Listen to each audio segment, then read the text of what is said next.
नमस्कार, मैं जय रोक और आप देख रहे हैं D7 न्यूज़ चैनल। वाराणसी नगर निगम चुनाव को लेकर के काफ़ी प्रत्याशी मैदान में है और जगह जगह पे बोर्डिंगबाजी भी स्टार्ट हो चुकी है और चौराहों पे, मार्केटों में भी चर्चाएं स्टार्ट हो चुकी है। इसी बीच हम मौजूद हैं गणेशपुर वार्ड नंबर 14 में, जहां हमारी मुलाकात राजेंद्र सिंह पटेल जी से होने जा रही है। तो जानेंगे हम उनकी राजनीतिक करियर के बारे में और समाज सेवा के कार्यरत में, समाज सेवा क्षेत्र में कब से कार्यरत हैं उसके बारे में, और इस वीडियो में सारा कुछ एक्सप्लेन करेंगे, आप लोगों को दिखाएंगे। और उससे पहले मैं थोड़ी सी जानकारी आप लोगों को देता चलूं कि लगातार ये जो है 10 साल प्रधान भी रह चुके हैं, एक बार इनकी पत्नी और एक बार ये। तो 10 साल के राजनीति करियर में इन्होंने क्या कार्य किया है वो सारा डिस्कस करेंगे, आप लोगों को इस वीडियो में दिखाएंगे। तो आइए मिलते हैं राजेंद्र सिंह पटेल। नमस्ते सर। नमस्ते। कैसे हैं आप? ठीक ठाक हैं। अभी ये जो चुनाव होने वाला है नगर निगम में पार्षद का, जी। इसके लिए आपने आवेदन कर दिया है? हाँ, आवेदन कर दिए हैं। ये चुनाव आप किसी सिंबल से लड़ रहे हैं या निर्दल लड़ रहे हैं? नहीं, सिंबल से लड़ रहे हैं। किस सिंबल से लड़ रहे हैं? भारतीय जनता पार्टी।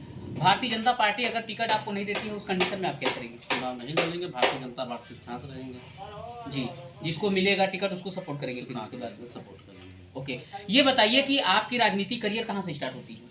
हमारा राजनीतिक करियर बहुत पहले से स्टार्ट है। करीब हम विद्यापीठ, काशी विद्यापीठ से बीए कर रहे थे, उसी जगह से हमारा राजनीतिक करियर। चुनाव कितनी बार से आप लड़ रहे हैं? चुनाव में 2 बार ग्राम प्रधान हूँ। गांव का सेवा करने का मौका मिला। ग्राम सभा चुप्पेपुर छतरीपुर का 5 साल मैं था, 5 साल मेरी वाइफ थी। समाज सेवा के क्षेत्र में कब से हैं सर? समाज सेवा के क्षेत्र में तो जब से जानकार हुए तब से हैं हम। जी सर, हमें ये बताइए, आपका कहना है कि 10 साल आप ग्राम प्रधान रहे। जी। तो ग्रामीण क्षेत्र में अभी क्या क्या समस्याएं रह गई? अभी ग्रामीण क्षेत्र में देखिए, ग्रामीण क्षेत्र में जितना काम कराएंगे उतना ही समस्या रह जाएगी।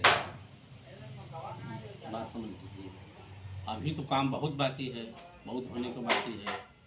जितना काम तो हमने बहुत कराया, अपने ग्राम प्रधानी में काम तो बहुत कराया हमने। जी, अभी बाकी क्या रह गई है? बाकी सड़कें हैं, नाली हैं, नाला हैं, जनता त्रस्त, हर गाँव की यही हाल है। लेकिन गाँव की नहीं। सर हमें ये बताइए कि 10 साल के कार्यकाल में अगर ये मुख्य समस्याएं अभी रह गई है तो कैसे जनता यकीन कर सकती है कि काम हुआ है, या फिर और भी आगे के अधिकारी लोग कैसे समझ सकते हैं कि नहीं वास्तव में काम हुआ है? जैसा कि आपने अभी बताया कि नाली की समस्या है, सड़क की समस्या है, सीवर की समस्या है, तो ये तो फर्स्ट ऑफ ऑल, तो सर्वप्रथम इसका जो है कार्य किया जाता है जी। और यही आप कह रहे हैं कि नहीं ये बाकी है अभी, तो अधिकारी को कैसे पता चलेगा कि आप काम किए? कैसे वो विश्वास देखिए, एक रोड अगर बनवाएंगे आप तो बहुत चलेगा, तो 5 साल, 6 साल, 4 साल, इससे ज़्यादा नहीं चलेगा। और नाला भी अगर पुलिया डालेंगे वो भी 4-5 साल उसकी लाइफ है। अगर उसको अच्छे ढंग से, अगर सीवर अच्छा बन जाए तब तो चलेगा 10-15 साल, 20 साल, 25 साल। भाई जिस हिसाब से पैसा आता है उस हिसाब से तो काम होता है। जी, तो जो फंड आता है, जो फंड आता है सरकारी, वो मतलब कि बढ़िया मजबूत बनाने के लिए नहीं आता है, कम आता है, मतलब टेम्परोरी करने के लिए। भाई क्या करेंगे सभासद, क्या करेंगे प्रधान, जो बजट आएगा वही काम कराएंगे ना। जी, मैं आपको नहीं कह रहा हूँ, आपको जिम्मेदार नहीं ठहरा रहा हूँ इसका। आगे से मैं कह रहा हूँ कि जो बजट आता है मतलब वो टेम्परोरी बनाने के लिए ही बजट वहाँ से आता है आगे से। जी जी। तो इसकी कमी जो है वो आगे से ही है। आगे से ही है। तो ये मतलब नहीं चाहते हैं लोग ऊपर के कि ढंग का काम हो, अच्छा काम हो, कि जनता जो है खुश रहे। नहीं, जैसे कोई भी काम हो, एक काम अगर 5 काम की जगह पे एक ही 2 काम हो, लेकिन मजबूत हो, जो काम हो जाए वो कम से कम 10 साल, 5 साल, 15 साल चले।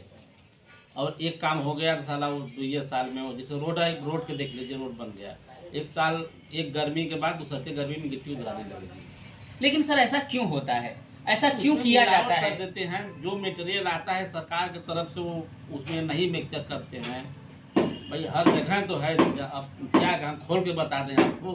सर आप अभी आपने 2 बातें कह दिया। अभी तो आपने कहा कि ऊपर से जो बजट आते हैं, जो कार्य करता है वो गड़बड़ कर देते हैं, और थोड़ी देर पहले आपने ये भी कहा कि ऊपर से बजट ही कम आते हैं। तो 2 तरह की बातें हो गई। देखिए, हम ये नहीं कहें कि ऊपर से बजट कम आता है, भाई बजट आता है। अब क्या करें, अधिकारी लोग भी हैं उसमें, सबको पैसा चाहिए उसमें, चाहे हम हो, चाहे अधिकारी हो, चाहे कोई भी हो। आप खुद प्रधान रहे हैं, जी। और अब इसको जो है नगर निगम में ले लिया गया है, क्षेत्रफल भी बढ़ा दिया गया होगा मेरे ख्याल से, और इसका वार्ड जो है बना दिया गया।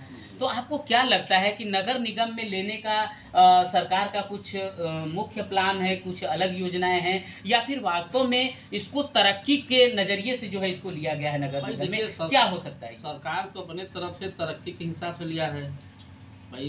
वो जो सरकार की नज़रिया है वो तो अपने तरक्की के हिसाब से लिया है। लेकिन अभी गांव में जैसे प्रधानी 5 साल की होती है और 2 साल तो बैठ हो गया है, गांव में बहुत काम बाकी अभी है। तो आपको क्या लगता है कि प्रधानी वाले कार्यकाल से अब नगर निगम में कार्य बेहतर हो पाएगा? भाई देखिए, अब शुरू हो तब न। नहीं, अभी तो नगर निगम शुरू हुआ है। जब उसमें देखेंगे हम लोग कैसे कैसे काम होता है, कितना बजट आता है, कितना नहीं आता है। प्रधानी के बारे में तो मैं जानता हूँ मैं। लेकिन सर, आप शहर के अंदर हैं और शहर के बिल्कुल शहर के अंदर ही हैं, समझ लीजिए, हाँ। भले नगर निगम में नहीं था आपका भाई गाँव, हम नगर लेकिन निगम में आ गए तो शहर में आ गए जी, ना। लेकिन जो पहले से नगर निगम के अंदर है जो गांव जी। बनारस में, उसके बारे में तो आपको जरूर ही पता होगा, क्योंकि एक नेता का दूसरे नेता से ताल्लुक होता है। जैसे आप ग्राम प्रधान थे तो आपका ऊपर जो है सेक्रेटरी, बीडीओ, एसडीएम और भी ऊपर ऊपर अधिकारी जो भी है सबको, जी। सबसे आपका कांटेक्ट रहा होगा। अब सभासद का चुनाव लड़ने जा रहे हैं तो अब आपका जो है सीधे विधायक और जो है सांसद से जो है कनेक्ट होगा। तो आपको ये मालूम होना चाहिए कि मतलब विकास जो हो रहा है नगर निगम में अच्छा हो रहा है या फिर गांव वाले क्षेत्र में अच्छा हो रहा है। देखिए, प्रधानी मैं पहली बार प्रधान हुआ, उसमें तो पहली बार तो चाहे जो भी प्रधान चाहे जिस गाँव का हो, उसको तो पहले 1 साल सीखने में लग जाएगा कैसे काम होता है, कैसे नहीं होता है। अधिकारियों से सेटिंग गेटिंग हर सिस्टम उसको बनाना होता है। अब उसी तरह नगर निगम का भी चुनाव जब आएगा, भाई जो भी पार्षद होगा उसको भी 1 साल 1.5 साल तो सीखने में लगेगा। तब वो काम कैसे कराएगा, कैसे नहीं कराएगा, वो तो उनके ऊपर लायबिलिटी है ना। लेकिन सर, एक नया व्यक्ति के लिए ये थोड़ा सा इम्पॉसिबल होगा। जी। लेकिन जो पहले से राजनीति कर रहा है, जो गांव का 2 बार प्रधान 10 साल रह चुका है, उसके लिए हमें नहीं लगता कि बहुत कुछ अलग होगा या फिर बहुत ज़्यादा डिफिकल्ट होगा मामला, क्योंकि जो प्रधानी वाले में काम था वही जो है इसमें भी होगा। कुछ अलग तो होगा ही नहीं। देखिए, प्रधानी वाले में तो 2 गांव था हमारे यहाँ, अब इस समय हो गया है 11 गांव नगर निगम में, और वार्ड बहुत बड़ा बन गया है। तो भाई देखिए, अब जिस हिसाब से बजट आएगा उस हिसाब से काम होगा। गांव तो पहले हम लोग का 2 था नगर ग्राम पंचायत में, अब तो 11 गांव हो गया है, तो बहुत लंबा क्षेत्र हो गया है ना। अब उस हिसाब से बजट आएगा तो उस हिसाब से काम होगा। अच्छा सर, पेयजल का क्या व्यवस्था है आपके यहाँ? पेयजल का हम लोग का व्यवस्था बहुत बढ़िया नहीं है। किस तरह से लोग यहाँ के पानी पीते हैं? पानी भाई देखिए, कुआं तक समस्या खत्म हो गई है, हैंडपम्प से पानी पीते हैं। और अक्सर लोग तो हमारे यहाँ वो जो है कि वो समरसेबुल अपना गड़वा करके लगभग यूज करते हैं पानी होने के लिए। अच्छा, साथ ही साथ हमें ये बताइए कि शिक्षा स्तर को लेकर क्या व्यवस्थाएं हैं? शिक्षा स्तर के लेकर के उसके बारे में मैं क्या बताऊं। सर, आप ग्राम प्रधान रहे हैं, जैसा कि प्राइमरी विद्यालय होता है जहाँ पे हमेशा से कंप्लेन रहा है कि जो सरकारी टीचर होते हैं वो समय से नहीं आते हैं और ना ही बच्चों को पढ़ाते हैं। अगर आ भी जाते हैं तो या तो चेयर पे बैठ के समय पास करेंगे या पेपर पढ़ेंगे, बच्चे जो है इधर उधर खेलते रहेंगे, बच्चों का भविष्य के साथ वो लोग खेलते रहते हैं। इस तरह का शिकायत आपके गाँव में बहुत सारे गाँव में है, तो इस तरह की व्यवस्थाएं आपके यहाँ रही है, समस्या रही है सर? ये क्वेश्चन जो आपने किया ये तो बहुत ही अच्छा क्वेश्चन किया।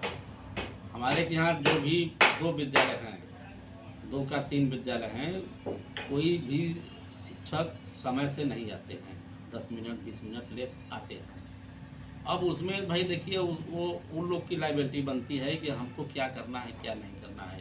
लापरवाही तो करते हैं जी, चाहे कोई विद्यालय हो। लेकिन ग्राम प्रधान का भी ये उत्तरदायित्व होता है कि आपके गांव के बच्चे हैं, आपके गांव का भविष्य है, तो आपको उस पर थोड़ा सा नज़र रखनी पड़ेगी कि हाँ आप समय से आ रहे हैं नहीं आ रहे हैं।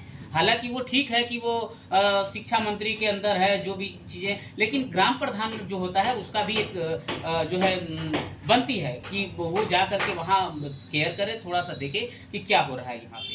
और साथ ही साथ सर मिड डे मील वाला जो व्यवस्था था, तो बहुत जगह पे कंप्लेन था कि बच्चों को जो भोजन दिया जाता था वो बड़ा ही गलत भोजन दिया जाता था। जो 7 दिन में 7 तरह के भोजन देने के प्रावधान थे वो तो फॉलो हो नहीं पाता था, लेकिन जो बनता था उसमें भी बहुत सारे कीड़े मकोड़े वगैरह आते थे और साफ सफाई से नहीं बनता था, बच्चे खाने पे मजबूर भी रहते थे। तो इस तरह की समस्याएं थी आपके यहाँ? ये तो बात गलत है। जो आप लोग र्यूमर उड़ाते हैं कि उसमें खाने में जो इंडियन खाना आता है उसमें कीड़े मकोड़े आते हैं, तो ये तो गलत बात है। ये देखा गया आँख है, से कोई देखे तब उसको कहें, लेकिन ये गलत बात है। लेकिन भाई किसी पर अफवाह मत लगावें, चाहे वो शिक्षक हों, चाहे वो जो नियम बनाने वाली महिलाएं हों, इस पर ये अफवाह न लगावें। नहीं, ये गलत बच्चों ने दिखाया हुआ है, गलत बात है, इसको मैं नहीं मानता हूँ। आप आपके यहाँ नहीं होगा तो आप नहीं मान सकते हैं, लेकिन जहाँ बच्चों के बर्तन में आया है और वो दिखाए हैं तो उस जगह पे तो मानना पड़ेगा।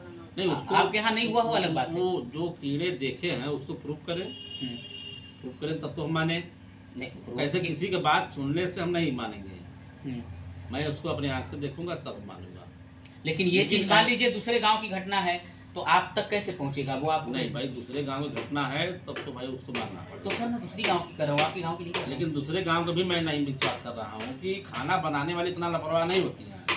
चावल ढंग से न बीनने के कारण, जैसे घर में खाना बनता है, चावल ढंग से न बीना जाए, साफ सफाई न किया जाए तो उसमें भी कीड़े होते हैं। तो ये बहुत मुश्किल वाली चीजें नहीं है सर, ये हो सकता है, ऐसा नहीं है।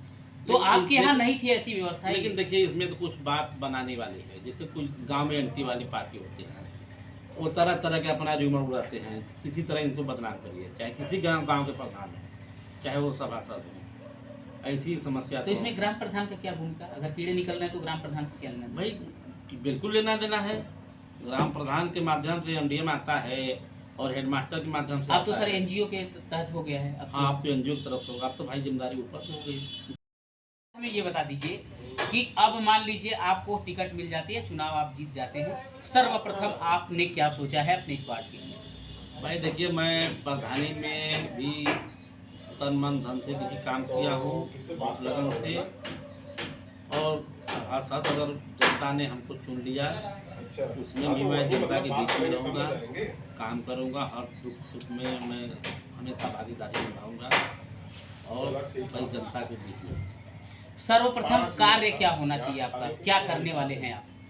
भाई कार्य तो जो बजट आएगा और उसी हिसाब से मैं काम करूँगा। काम नगर निगम में जो एनजीओ वाले भेजेंगे, तो सरकार बजट देगी, उसी हिसाब से काम होगा। अच्छा सर, आपके यहाँ पेंशन योजना को लेकर क्या व्यवस्था है? सभी लोगों को मिलता है? पेंशन योजना देखिए लगभग सभी लोग को मिलता है।